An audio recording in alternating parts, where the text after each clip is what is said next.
Good afternoon, everyone. Welcome to the FTD webinar titled Launching a Social Media Plan for Results, Part 3 in a 5-part series.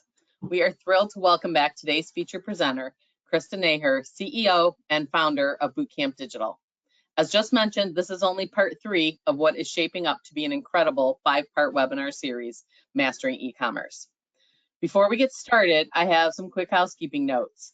Check out the handout section on that control panel to download a PDF of Krista's presentation, as well as another helpful resource for you. And Krista will be answering questions throughout the webinar, so simply type your questions in that question box on the control panel. I happen to know that Krista loves an interactive webinar with questions. All right, let's get right to it. Welcome back, Krista.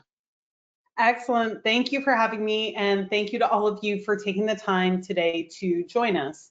As already mentioned, if you have questions, you can pop them in the questions box, and I'm going to use that a little bit more as a chat as we go through our time together today, so that you can interact with me a little bit and I can learn a little bit more about you to customize what I'm speaking about. So before we kick off talking about social media, I'd love to ask you if you can share in the questions box in your GoToWebinar control panel, what social platforms are you currently using already for your business? So what social platforms are you already using for your business? And if you want to just type that into the questions section, I know it's not a question, but that's the only way you can type questions or type responses to me. So if you could share your answer in the questions section, that'll help me to customize what we talk about when I know what you're already using, and ideally what's working for you as it comes to your social media presence. So I already see a response of Instagram and Facebook. Those I assume are probably going to be the most common ones out there. I've looked at a lot of florist websites, obviously in preparation for the work I do with FTD and you all, and I see a lot on Instagram and Facebook. Pinterest seems to be pretty popular, I would assume, especially for the wedding vertical. And then we also see some of you are on things like YouTube and X maybe. So again, if you want to share in the questions box, which social networks are you using right now? David, I see you're also on Threads, which is nice. I'm surprised to see that, to be honest, but that's good. Usually we're seeing people still on X, actually. And I see you're also on YouTube, which is great. A lot of opportunity on that platform. So if you can continue again, for those of you who are joining, I was just asking everyone to share in the questions box which social media channels you're using right now. And if you can just share your answer in the questions box, that'll help me to customize our time together today. And one of the other points I'll make is that I always like to say I'm not the only person that you can learn from in this training session today. So if you have an experience or an example that you'd like to share with the group, some of you are a little more advanced, some of you are maybe more beginner or intermediate. Regardless of where you're at, if you have something that's valuable to share with the group, please do share it, because we have this great opportunity to all learn from each other. So it looks like a lot of you are using sort of Facebook, Instagram, YouTube, and Reels. So I have one other question I want to ask you before we dive in, and it's, what is your biggest challenge with social media? And again, if you can type that into the control or into the questions box in the GoToWebinar control panel, what is your biggest challenge or barrier that you have right now with your social media presence, or the biggest question that you would like answered? As I mentioned before, we have about an hour together today, and I want to make sure that you're getting everything you need from our time together. So of course, you'll have the opportunity to ask questions, but if I understand some of the challenges you have, I can make a point to address those things as we go through our content together. So in the questions box, if you can share, what is your biggest challenge? And so I see content, the best content for engagement. That's an understandable question. So one thing I'll point out is our next webinar, which is session number 4, our focus is going to be specifically on content. So that's a topic I'll touch on today, but I'm not going to get too far into it because we'll have a whole session to cover content next time. But we can talk a little bit about engagements and how they, how much they really matter, because that could be worth it. I see another question, professional production. Okay, That's a good one. One of the things I'll say though is that when it comes to your social media content, it's easier and easier to make stuff that looks really good yourself. And I'll show you a lot of examples today, and I'll tell you some of the tools that people are using. But we can touch on professional production as well. The rest of you who are joining, if you want to share in the questions box, what's your biggest challenge when it comes to your social media presence? And that'll help me to customize what we talk about. Nobody said the one I was expecting to hear, which is finding the time to do it well, because I know a lot of you wear many hats. You know, I'm also a business owner and I have to think about my own marketing. I have a team, but I'm still doing a lot of it. So, you know, if time is an issue, you can just share time in the question box, and that'll just give me a better sense of what's gonna best meet your needs. So again, if you go to the question box, you can share your biggest challenge there, and that'll help us to customize what we talk about today. So with that, let's dive in. We'll get started on social media. If you're still typing in your answer or it comes to you later, that's a-okay. You can share at any time. My goal is to get as much information from you as possible in order to make our time together as effective as possible. So I've been in the social media space now for a really long time. I actually created one of the first business accounts on Twitter all those years ago. I wrote the first textbook on social media. And as we look at social media overall, I would say in some ways things have changed, and in some ways they're still the same. And let me explain what I mean by that. The way we communicate with people on social networks and the kinds of things that they find informational and inspirational, those have pretty much stayed quite similar.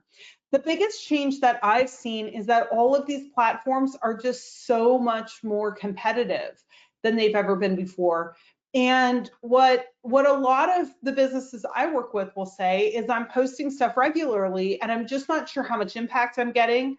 I'm not 100% sure if I should be happy with the results and what kind of results I'm getting and if I'm really breaking through the noise. And so we're going to touch on some of those challenges today.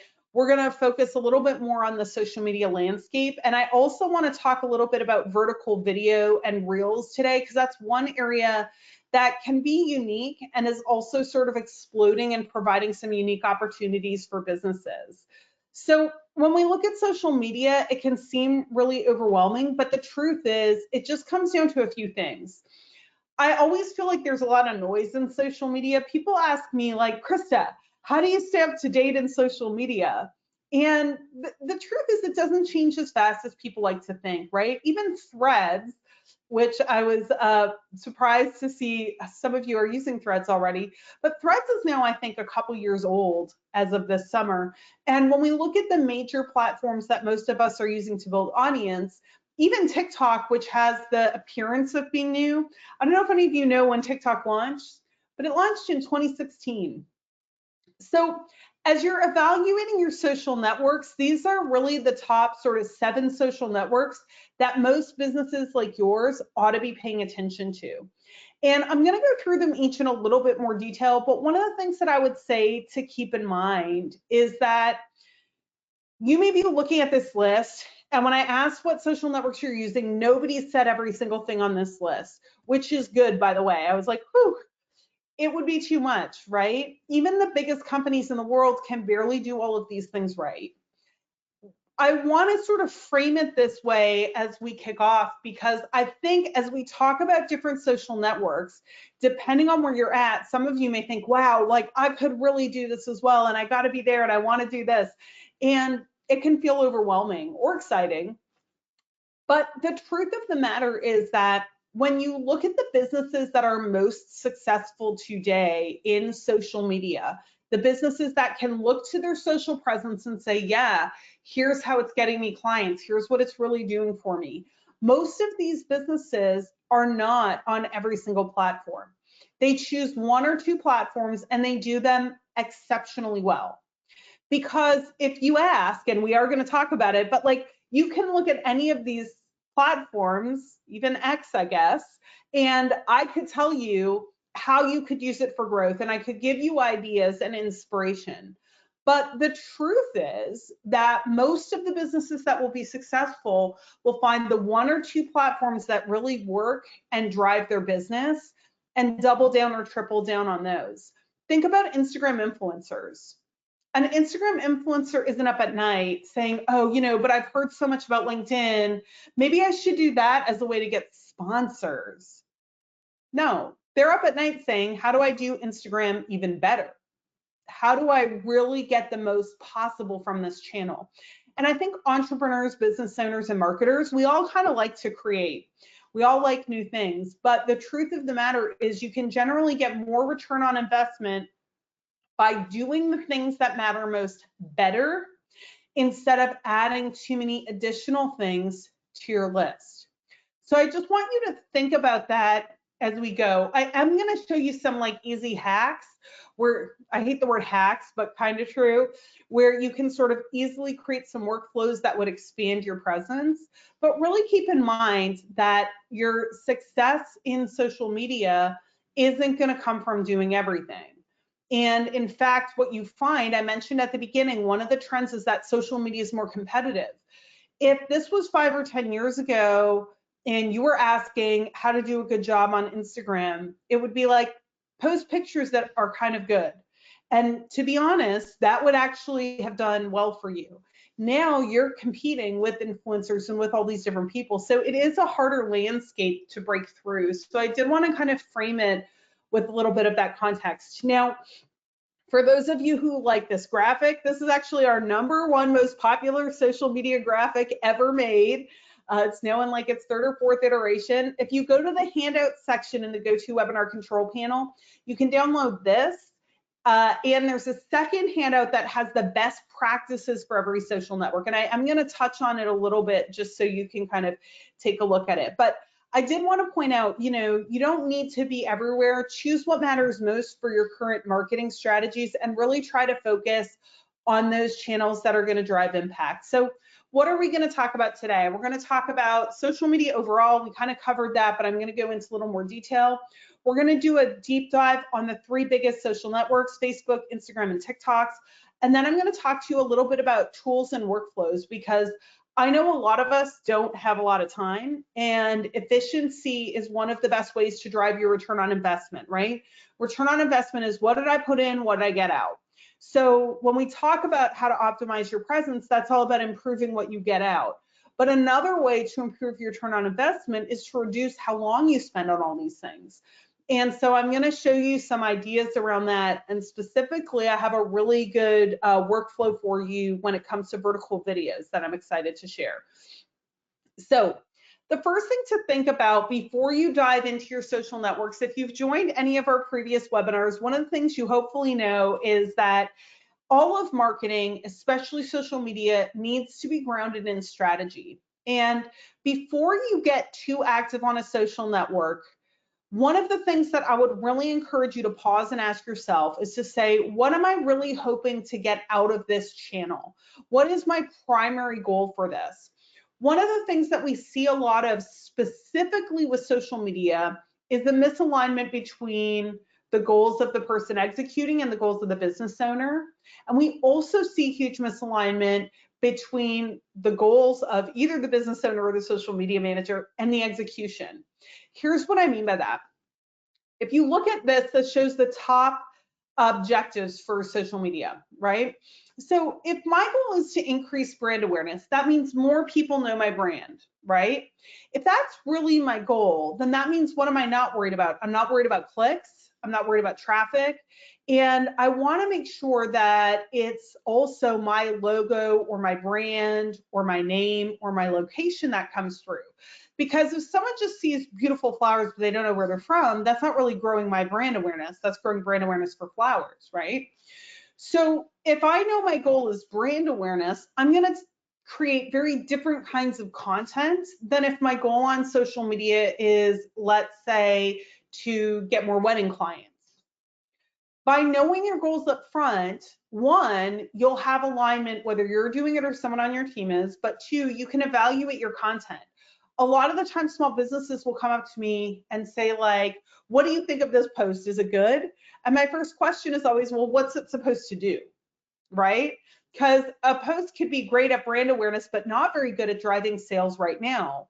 On the other hand, a post could potentially be inspiring sales, but not actually connecting with people in a way that nurtures them or makes them more interested to want to do business with you.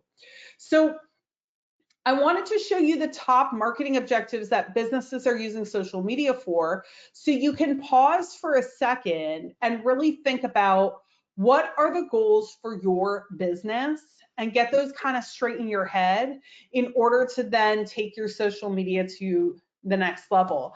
And the way we usually think about this is in terms of the marketing funnel. So we want to sort of not just be about pushing out content, right? Look at these flowers, look at these flowers, look at these flowers. What does that really do for you, do you think? I don't know, right? On the other hand, if you said, well, actually, what I want is brand awareness, or what I want is to show people that I could create the perfect wedding for them, or what I want is for event planners to know I'm easy to work with and I over deliver, or what I want is to build my reputation as being passionate about flowers and providing the best, freshest flowers someone could ever dream of.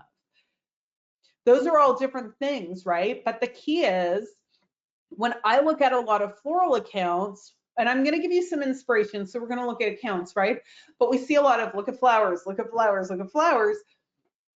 And if we're really trying to grow business, we want to go beyond that and say, what is it that we want these posts to do? And then how do we construct posts that achieve these goals? So that's what we're going to be thinking about, is really think about the stage of the marketing funnel we want to influence, and then which social networks work best for that, and which type of content works best for that. So I want to go back to the different social networks and kind of just give a quick overview on all of the different networks. A lot of you are using some of these different networks, but I want to share with you a little bit of the ins and outs.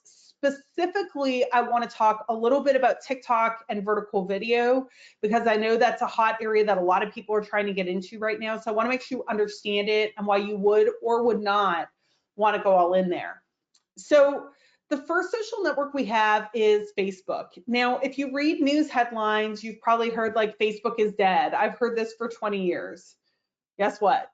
Facebook's not going anywhere, people. If you actually look at, so it's not my opinion, right? If we look at Facebook's quarterly reports, they report their numbers to Wall Street. They have grown users, even in the United States, every quarter, like since their existence. They continue to grow their user base, and they continue to be the largest platform where basically everyone has a presence. So if you're sitting there saying, well, I don't know, I heard Facebook is dead, I'm not that interested, not true. Now, the truth of the matter when it comes to Facebook is that it's difficult for pages to get reach on Facebook. If you've been marketing for a long time, one of the things you probably know is that getting engagement on Facebook can be really difficult. Engagement means people even just seeing your content. So we could actually say reach is difficult. And reach is also driven, though, by engagement, which is people liking and interacting and engaging with your content. One of the things to keep in mind is that, one, even though your numbers may not be what they used to be, a lot of organizations and businesses can still reach significant and meaningful numbers organically with their Facebook page. So that's the first thing. The second thing is Facebook ads can be a huge opportunity. Facebook ads are incredibly low cost, and the targeting is amazing. When I teach in person and we talk about Facebook ads, I'll always say, how many people in the room think Facebook is listening to you? And they listen to you to decide how to target ads. And anytime I ask that question, 50% or more of the hands in the room go up. And people will swear up and down that Facebook listens to them. And I'm like, so it's not possible. Like, it's literally not possible that Facebook listens to you. And when I say this, like, someone always wants to argue, like, no, let me tell you the story. I'm like, I don't care what your story is. It's literally impossible that they do it. Literally impossible. But why does everyone think Facebook listens to them? Because their ad targeting is so good, and we frankly have no idea how much data we give to Facebook. The truth is, Facebook knows almost every website you visit. They know where you are. They know who you spend time beside. They know what websites that person visits and what their interests are and what they just bought. They know all of our behavior. They have more data, I would argue, than any online platform. So when it comes to Facebook, our opportunities are one, our organic Facebook page, which we'll talk about a little bit more as well. Two, we have an opportunity with ads, and I would say it may be worth considering ads, especially if you have some niches that you're trying to promote or around key events, right? So for example, flowers around Mother's Day could be a time when maybe it pays out to do ads, or doing some wedding oriented ads could potentially work as well. So looking for sort of event-based opportunities is where ads could really play a role for you. The third thing to consider with your presence on Facebook is the opportunity of Facebook groups and recommendations. I don't know how many of you participate in groups on Facebook, but Facebook groups are a really big untapped opportunity. Where I live, there's a million groups. I live in Boca Raton, Florida, and there's a Boca Raton moms group. There's what's going on in the city. There's food groups. There's just general recommendation groups. There's tons and tons of groups. And people often go to groups asking for recommendations. I'm in a group where I live, again, I live by the beach in Florida. A lot of people come here for destination weddings, and believe it or not, people will join the group and ask for recommendations for their wedding venue, ask for recommendations for their hotel, because they would rather get advice from locals than try to make decisions based on what they find on the internet. So the reason I wanted to point out groups on Facebook is twofold. One, groups could be an untapped opportunity if you're not participating in relevant groups in your local communities. It could be something to look into where you have the opportunity to jump in and recommend your business. In home services, this is becoming huge. But two, if you are recommended, people typically will tag your page when they talk about you and recommend you. So even if you're questioning the value of your organic Facebook page, which some businesses do, right? They're like, I don't know, I have this page, I don't know if it's reaching enough people. If you're in that frame of mind, one thing I'll point out is that for businesses like yours, your page on Facebook is almost like your website anymore. People expect it to be there. They use it to judge you. So they use it to judge you, look for your credibility, and they use it to recommend you. So you really can't not have a presence on Facebook.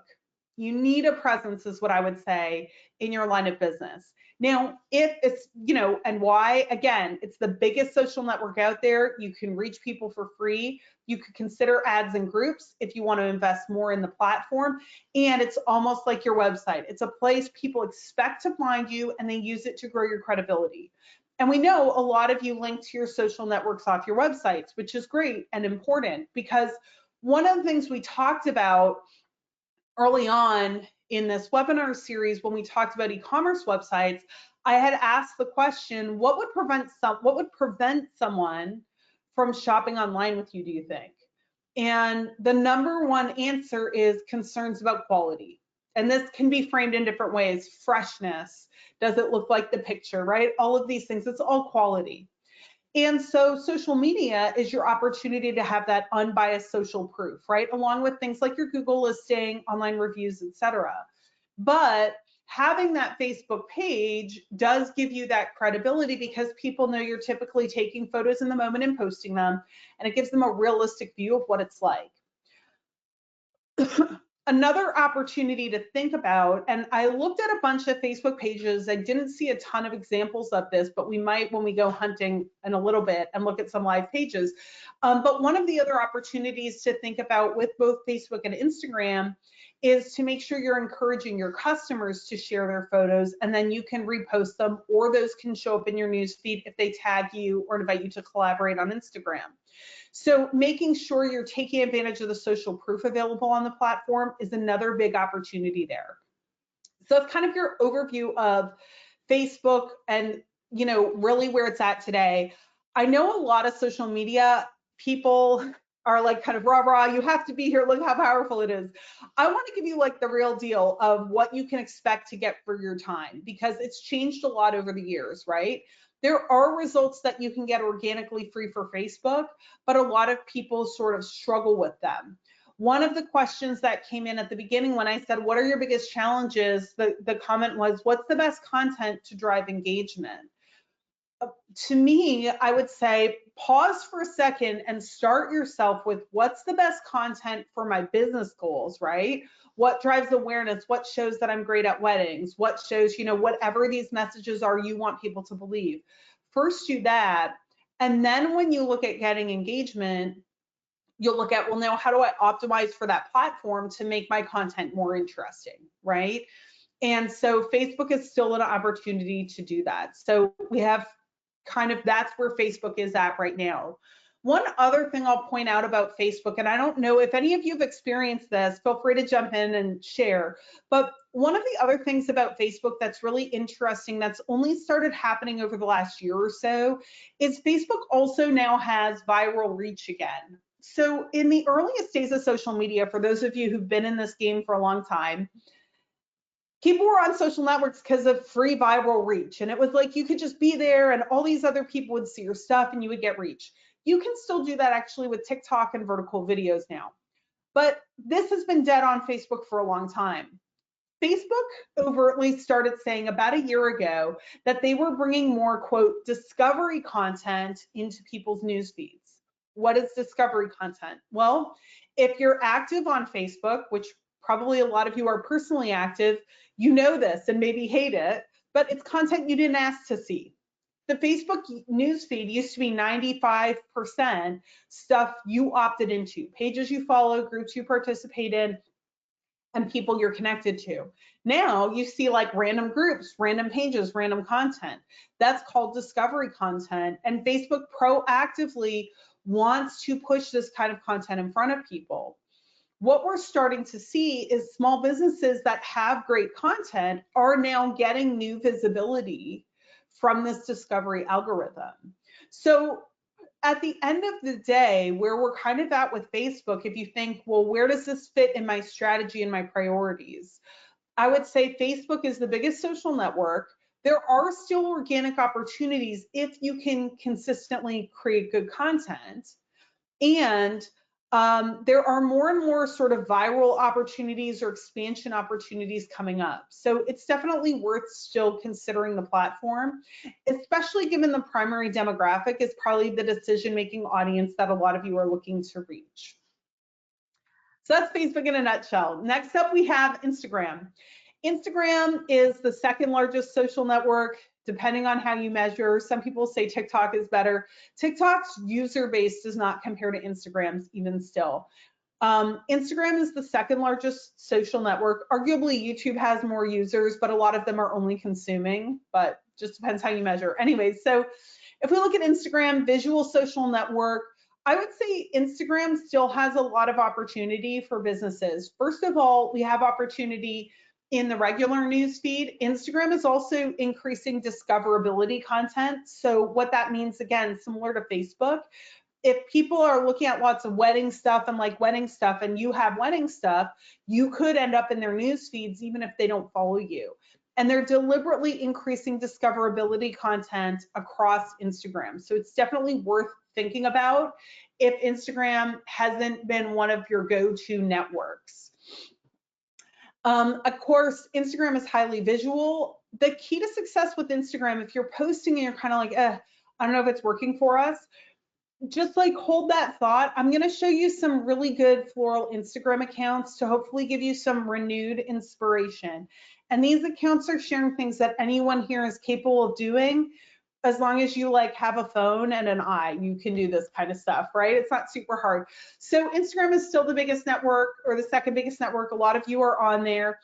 And the newsfeed continues to provide opportunities, but it's probably not surprising that where a lot of the energy is going right now is on reels and vertical videos. So for those of you who are less familiar with what we're talking about, I'm going to kind of combine TikTok, Reels, and Instagram Shorts all into one discussion point. And again, we're going to take a look at some content in a minute to give you some inspiration and look at some accounts.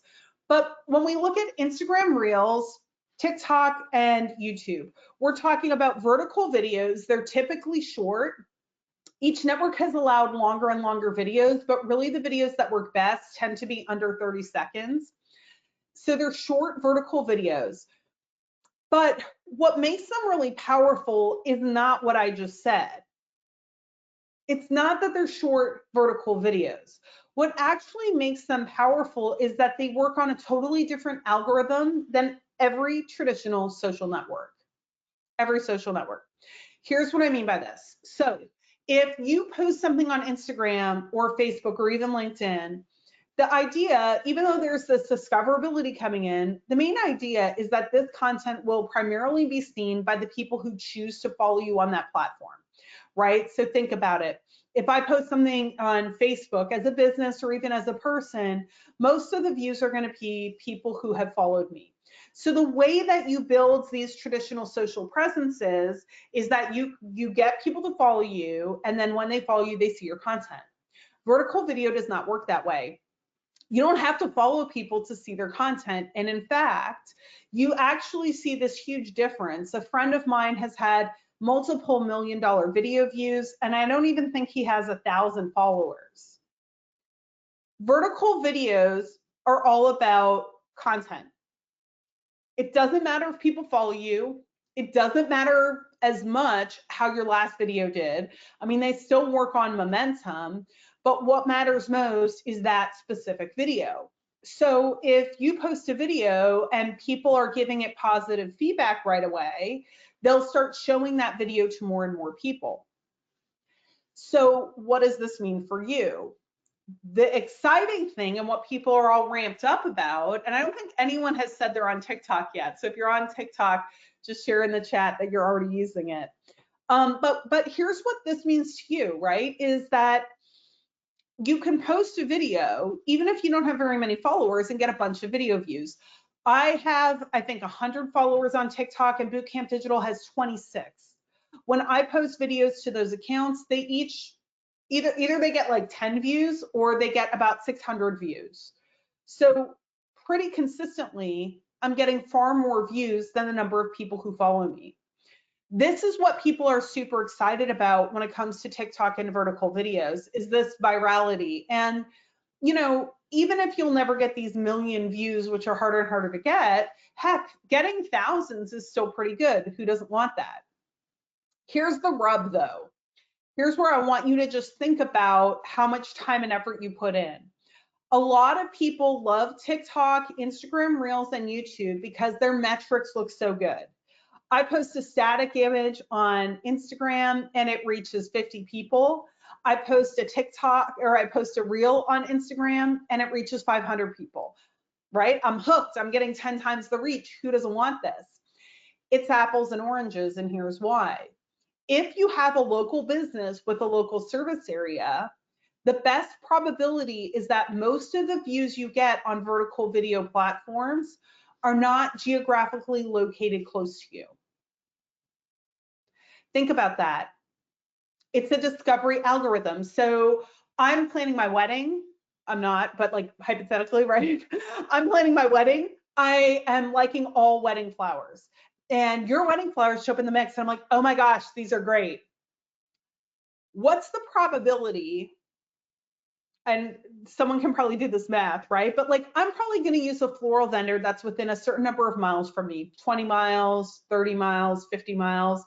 I don't know. There's some location proximity to this, right? If I see a video on TikTok, because the person could be anywhere in the United States, right? There's less than a 0.00 something chance that they're even anywhere near me. Most people, when they see vertical video content, do not associate it with a local business unless that's very clearly integrated into the message, right? So again, I see these beautiful pictures. My first thought is, I'm going to share this with my florist that I'm going to use, because there's no way this would be someone near me. Because again, I'm seeing global content. I'm not seeing content of accounts I followed. So I'm pointing this out as a word of caution. It's not to say that vertical videos can't get you visibility. And I'm not trying to say don't do them. What I am trying to say is don't get too caught up in the numbers you're getting, because most businesses have most local businesses, so I shouldn't say most businesses, but most local businesses that serve certain zip codes, will find they can get many videos with millions of views, and it's very difficult to translate that back into business value just because people don't really expect it to be nearby. Now, there's examples of people who are getting business from it. So I'm not saying it never happens. It's just not, if you think of where you're going to put the effort to get more guaranteed results, always keep in mind that when you get these high numbers in vertical video, your relevant reach or your reach of people near you is still likely much smaller. It doesn't mean don't do it. It just means be clear on how the value of those views is different than the value of views on other social networks. So that's kind of the point I wanted to make a little bit about TikTok and Instagram. And you have the handout of this, which has a lot more details on every social network, and it also goes through all the best practices on them too. So just FYI, you have more information and insights that you can take away and look up as your execution mode. Next up, we have YouTube. YouTube is the second biggest search engine in the world after Google. Videos on there can earn a ton of views. Again, you just got to be a little bit careful about your geographic relevance. If I'm a florist in Miami and most of my views are coming from Middle America, it's not really likely to translate into business for me. So I just need to think about what effort I put into that. That being said, especially if you're in a destination or you have location in it, YouTube is the second biggest search engine. So if you do want to build your reputation a little bit more broadly, if you do want to sort of be seen and share your story and share your narrative, YouTube can be a great place to do it. One of the things I like about YouTube for business is it's just way less crowded than everywhere else. There's fewer businesses there. It's easier to break through. And what's different about YouTube versus other social networks is that on other social networks, you're only as good as your last post, right? They're newsfeed and momentum driven. YouTube does not work that way. Every video independently stands on its own. So you have a lot of opportunity there. Next up, we have LinkedIn. If you're looking to connect with business audiences, LinkedIn could be a good opportunity for you. It's the #1 social network used by businesses. So maybe you want to partner with realtors more and, service their open houses or something. LinkedIn could be a great place to get in front of local businesses. The key to success, if you're looking at it from that context, would be to make sure you have a business angle behind it. So I would assume, I remember one of the webinars I did with FTD, I believe it was over COVID, was there was some data that Janet had told me about, and I'm gonna get it wrong, but like generally right. But there was like some data that said like having flowers in your home actually like lifts people's moods and makes them feel better. And there was a study that supported this. And I remember reading it and I was like, it's true. I feel better when I have flowers in my house. Like, so interesting, right? So if you're looking at LinkedIn, you could think about things that have that business angle to them. Maybe it's about, there's data around hotel rooms and how, or hotels or businesses and the impact that live flowers have on how people perceive the business or the mood they have when they go in. So if you're going to do LinkedIn, I would try and just like businessize your angle to your content to make it a little bit more relevant for those audiences, so you're connecting with those stakeholders. Next up, we have Pinterest, which as I looked at a lot of florist websites, there's a lot more people on Pinterest than I realized. Pinterest is great because it's, especially if you're looking at things like weddings, events, any kind of special occasion, people go to Pinterest to find, save, and share ideas. So flowers can easily be a part of those ideas. Any stunning images you have, make sure they are on your website so they link back to you, share them on Pinterest. A lot of wedding planners and brides will create joint boards to share inspiration and ideas. And if your content is there and findable, you can be found from that. So definitely something to think about. X, we have last on the list, the artist formerly known as Twitter. Our recommendation for most businesses is if you're not already using this, it's probably not a time to start doing it. Advertising revenue is at an all-time low, which puts the business in question. It's been declining, honestly. X has had a lot of drama attached to it since Elon Musk purchased it, but even before that, it was consistently declining. It hasn't been a growth network in a long time. So, your time and attention is scarce. I would focus my effort on the networks that are growing and are more likely to provide business value than focus on X. So that's kind of the overview of the social networks and the role they play and sort of how they fit into what you're doing. What I want to do is, let me just find, I have to find my right tab. So give me a second. There we go. What I want to do is actually show you some social networks in action so you can kind of see what some different people are doing on these, how they're getting value, and ideally get yourself inspired a little more about how you can get value from these networks. So I wanted to start by helping you to kind of see where you should and shouldn't be spending time. And then I also want to show you some inspiration of who's doing a good job. If you have any questions or comments, please pop them into the chat as we go. You'll notice like my eye goes this way every now and again. That's where my question box is open. So if you have any questions, please use the question box and go to webinar. And I'm more than happy to answer any questions that you have about anything at all. So I wanted to show you some different Facebook, Instagram, Pinterest, and TikToks to just give you some ideas of different kinds of content that are breaking through the noise. And I know somebody had said earlier their biggest challenge is getting engagement and getting that professional production. So we'll take a look and see some of that as we go through these accounts. So the first one is Ital Florists. This is a florist based in Toronto, my hometown. And I actually connected with this florist at one of these FTD. He was on one of these FTD webinars a very, very long time ago.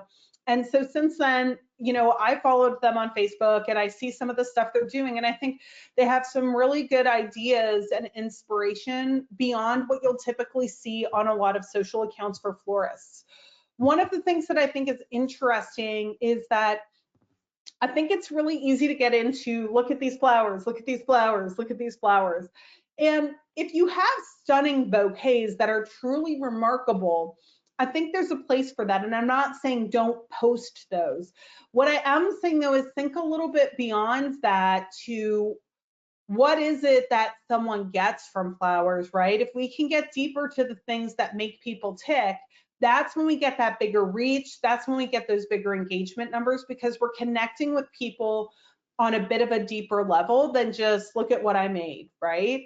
And so this is kind of interesting. You see here, they created these sort of cards with different ideas of why you would send flowers to somebody, right? So it could be interesting. It's kind of like as a thank you, oh, give someone flowers to thank them for treating me like family, for sending me the funniest memes, for motivating me as a gym buddy. So kind of a cute idea with this one. Here, you know, one of the things I kind of liked about this post, I mentioned sometimes it can feel old when it's like, look at these flowers, look at these flowers, look at these flowers, right? What I thought was a little bit unique about this post is that one, the angle is a little different, right? So they're getting a little bit closer to the pictures. And one of the things to keep in mind, and I know the question came up about like professional production, I don't think you necessarily need professional production, but you do need a decent phone, right? A newer phone and some creativity in sort of your angles and to think a little bit about like, what is it that makes this remarkable? So what I thought was interesting with this post is you see it's a burst of colors to brighten your day, right? And the content is really all about color. And then the picture is showing a vibrant bouquet. So instead of just flowers, flowers, flowers, it's like, you know, a cute light thing. We got to keep in mind when we're looking at channels like Facebook, people aren't necessarily there looking for some deep, complicated messages, right? They're on their phones, they're scrolling, scrolling, scrolling. And our goal really is to stop the scroll and earn their attention in the news feed. And so as a result, we definitely can look at, it's not just what you say, meaning did you post about flowers or not, it's did you say it in a way that's interesting to people and captivating to them, right? And if you're looking around for something to take a picture of, to get out of the flowers, flowers, flowers, and of course you're going to still post about flowers, right? But to make it like a little bit deeper, maybe ask yourself like, what's remarkable about these today, right? Maybe there's tulips that came all the way from Holland. And like, how many miles is that and how do they get there without being ruined, right? That's remarkable. That's an interesting story and it's a remarkable idea, right? Maybe it's about certain flowers are, people never, someone just came in the shop and they didn't realize that these kind of flowers are hypoallergenic. I don't know if this is true, right? Obviously I'm making stuff up because I don't know anything about flowers really, other than they make me feel happy. But the point of the matter is that you can look at what's interesting or remarkable about them and kind of play off that. So in this case, it's the color, but it could be the story of where the flowers came from. It could be about how they put together. Maybe there's something really rare in one of them. Really be thinking about that kind of stuff. I thought this was kind of cute, playing off of pop culture. If you watch Netflix and have horrible taste in TV like I do, you'll know that Emily in Paris season, I think 4 is out. And so they did a really cute one, right? Bonjour, flower fam. Today we're channeling our Emily in Paris energy. And, it's just a little bit of a break from the everyday. Some of you may be looking at this and saying, well, I don't have a team. How would I make something like this? This was likely made in Canva off of a template. So you can use a site like Canva and use templates to make this kind of content. Today's mood, relax and restore. Relaxation day calls for some serious chill time with your favorite plant. Made for a king and queen. So here we're showing the flower setup at a wedding, and you can see somebody has commented on it. It's their top fan. But this one got a fair number of comments. And so really what we want to be thinking about is, what's the mix of content and the different type of content that our audience is likely to be interested in. And I think this account does a really nice job of having like a pretty wide variety of content that you can get inspiration and ideas from. So I use my real Facebook account, by the way, for this. I'm always hopeful no one sends me offensive messages while I have my screen up. So here's another example. This is Four Seasons Florist in Kentucky and Tennessee. And again, we can see another beautiful wedding completed. Congratulations. We hope you had a great night. And when we have stuff that's really stunning, what you'll notice is it does inherently tend to get more views than a lot of the other stuff does, right? So if you look at, to me, posts like this, it's a little bit in the flowers, flowers, flowers category, and you'll notice it doesn't tend to get as many likes. Whereas here, wow, what a stunning event, there's a little bit more traction from this. Now, you may be saying to yourself, well, wait a minute, I only do these upscale, huge weddings that you're telling me people like. I only do those, X so often, and I need Facebook content all the time. There's no reason you can't post this later, right? You could post this further down the road and maybe you theme it around purple, right? We were asked to complement purple without being too purple. How do we do? Or you can frame the same content in different ways and keep reposting it even long after the event if you know the images are stunning and grabbing attention. And so as we look at this, you can start to get a feel for what some of the stuff that does well. You see Mother's Day pre-order. The more stunning you can make the images, the more likely they are to stand out in the news feed and get attention. And it's really just trying to balance angles and experience to get some of these pictures that are going to pop and get attention from people. This is like a little springtime bouquet, etc. So, I would say even we look at this one, what a nice catchy camera angle that made these flowers come to life in a lot more interesting way than some of the other ones, right? I feel like sometimes when we see good pictures, we all know what they look like, right? We just have to hold ourselves to that bar. The good news is we don't have to wait for film to develop anymore, right? Take a million pictures on your phone. Some of them are going to be good.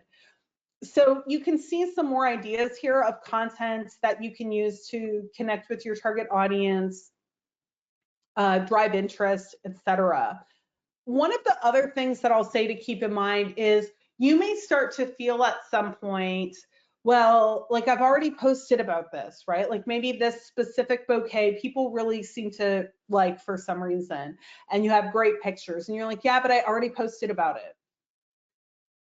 Who is paying that close attention to your social posts other than your mom?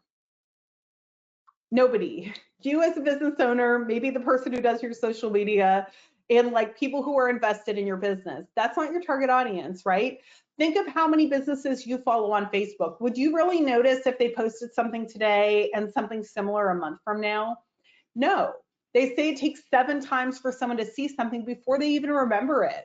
So what's kind of cool is if you have some images that you know do particularly well or are particularly stunning, you can look to repost them on your account again and again, right? It's funny, I scrolled down to this one, I was like, wow, that's really cool. And you can see it did pretty well, right?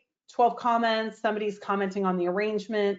So look for opportunities for sort of some of that more stunning content and really talk about in a quick, catchy way what makes that content unique. And that's a great way to position your content a little bit differently. So when it comes to Facebook, we're typically trying to build awareness for our business, get our message in front of more people. And one of the things you'll notice as well, when we look at Instagram accounts, a lot of people cross post between Facebook and Instagram. Now, if you listen to social media people, they'll tell you, well, you shouldn't do that. You should create custom content for Facebook. I would say in a perfect world, you shouldn't do that and you should create custom content for Facebook. But we're all working with limited time and effort and we need to maximize our return on investment. So if you have the time and if you're seeing the results, that's when you can invest more, do things better, have custom strategies. If you don't have the time for that, it's okay to be posting similar or the same content on both networks in the interest of getting it out there, right? It's better to have that content out than not.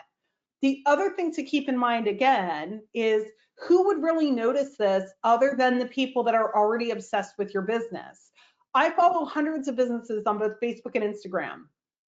And I don't think I've ever paid enough attention to any of them to be like, wait a minute, didn't they just post that same thing over on Facebook?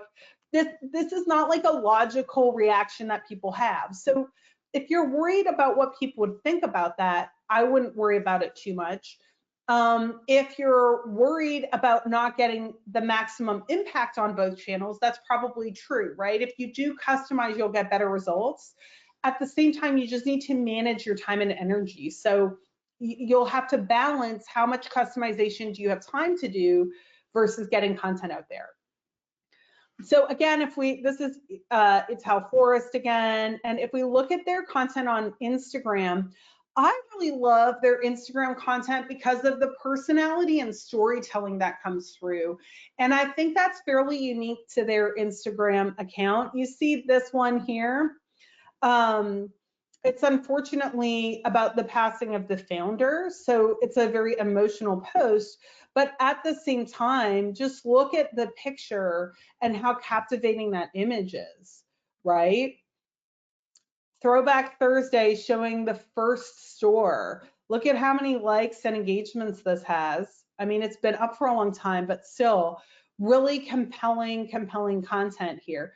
And as you look through a lot of their content, you'll see, to me, what I find is that a lot of the content they post is really visually stunning and well constructed.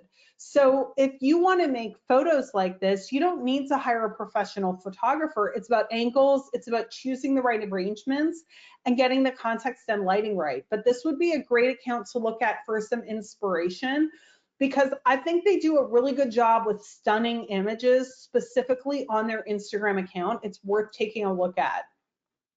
A few other Instagram accounts that are doing well. Again, you see this one, a lot of weddings, but really stunning visuals that are telling a story. And I think one of the things I noticed with the Instagram accounts that tend to do well in this space, a lot of them are focusing a little more on storytelling and the impact from the flowers.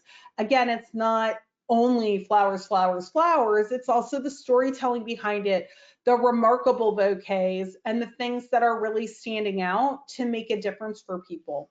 So as you're thinking about Instagram, stunning visuals is absolutely key, but that's also the key to success on Facebook. So they kind of go hand in hand. I want to spend a little bit of time talking about vertical videos next because I mentioned that. So you can see an example here, right? This video on, it's just pink, pink, pink. It's my day in the life as a florist.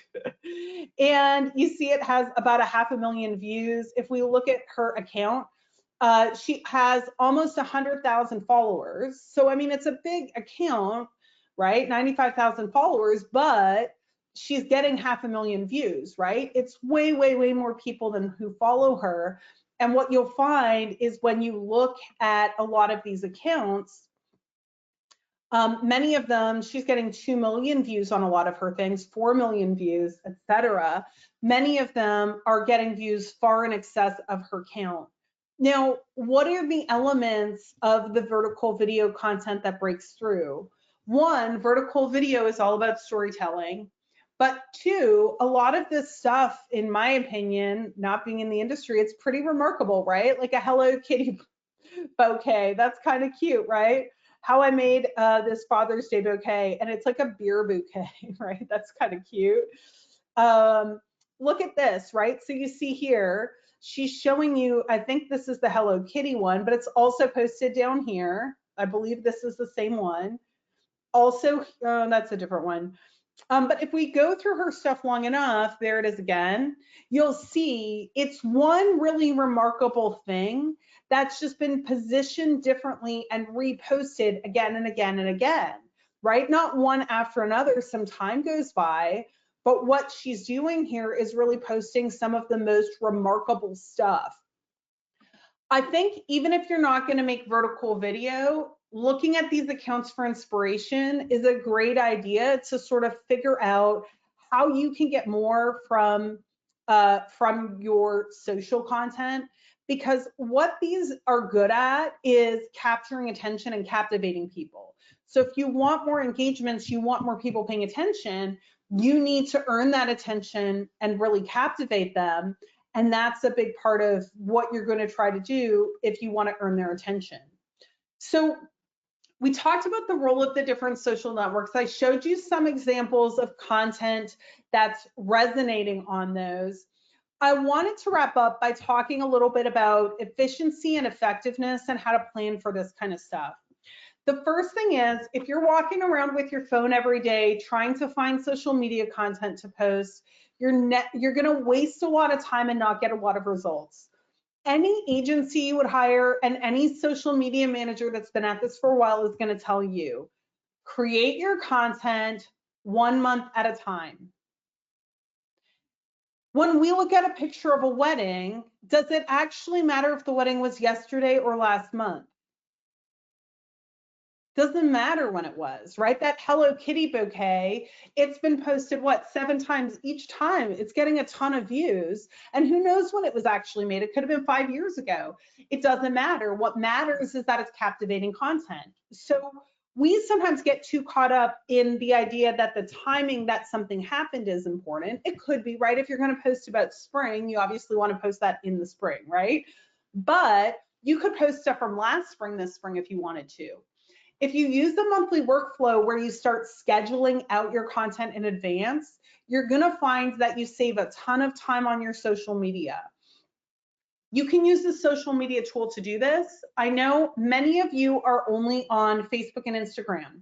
If you're on Facebook and Instagram, you can use Meta Business Suite for free, and it allows you to schedule out all of your content. So you can create your posts and schedule your posts. On average, this will save over 50% of your time just by getting this half day where you put everything in your plan and get it out versus trying every day or every week to come up with stuff. If you're using multiple social networks and you're more advanced, Sendable and Later are 2 of the most popular social media management tools that you can use. So if you're looking for things that will schedule, allow you to approve people, respond to comments, and manage all your comments in one place, these are the tools that will let you do it. So what I'd encourage you to think about If you're trying to drive return on investment from your social media efforts and you're really focused on, well, how do I maximize what I get out of what I put in? What I would encourage you to think about is, what are the channels that matter most to you? You can't do everything. What is it you want these channels to achieve? And then look at some of these things for inspiration to start getting your content better and better. In the next session, we're going to focus exclusively on the elements of great content. We'll break down images, text, and videos and give you some of the formulas that lead to success. So we're going to be a lot more granular in the next one as we cover content. But with that, I know I answered most of your questions as they came through. If you have any last minute questions, type them in. I'm happy to answer them. But I want to thank you for joining me today. Thank you, of course, to FTD for having this webinar to try and grow your skills. And I'll pass it back over to Janet to wrap us up for today. Fantastic. Thanks, Krista. Of course, it's no surprise that this was another great webinar. If you are not already registered for parts 4 and 5, go to ftdi.com now and make sure you don't miss those last 2 webinars in this amazing series. I don't see any questions, so yeah. Thank you everyone for taking the time to join us today. A recording will be available on demand on the FTD Mercury Network Florist YouTube channel. And as a reminder, today's webinar is only part 3 of what we can all agree is turning out to be an incredible 5-part e-commerce webinar series. Krista will be back in 3 weeks on Tuesday, September 10th for part 4, as she mentioned, crafting content and community on social media. Thank you, everyone, and thank you, Krista. Thanks, everyone. Have a great day.